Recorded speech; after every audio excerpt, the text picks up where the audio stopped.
तालसज खाइबी बोली मु खरा दिन को अनेकी बसी थाए। आ मते खरा दिन सेइति पे भल लगे केवल माने तालसज खाइबी बोली।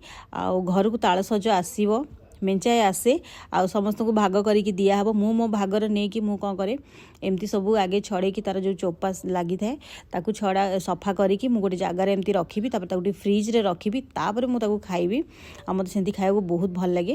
गोटे गाँ को एटा हम जाइतलु से देखंतु केंती सामुका रे से सब पील करचंती आंबर चोपा आकु सुकेकी आंबुल बनइबे। तापर सेठी आमे देखिलु गोटे जणे एमती चाष करथिले। एटा होची कखारु बहुत सारा कखारु हेइतला। एटा दूर रे देखंतु एटा होची गुआर आ बहुत गुड़ाए गुआर भी हेइथिला। तापर सेठू बाहरी आसिलु माने से गाँ देकी आसिला परे देखंतु एठी गोटे केनाल पड़िला बाटरे।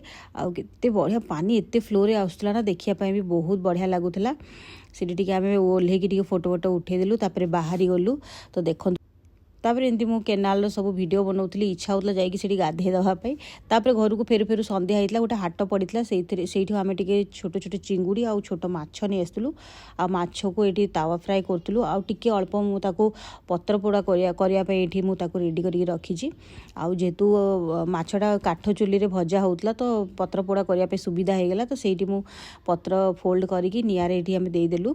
तापर देखंतु एटा केते सुंदर भाबे माने माछटा पोड़ीची बहुत ही बढ़िया लागिला। बहुत वर्ष पर एमती खाइली।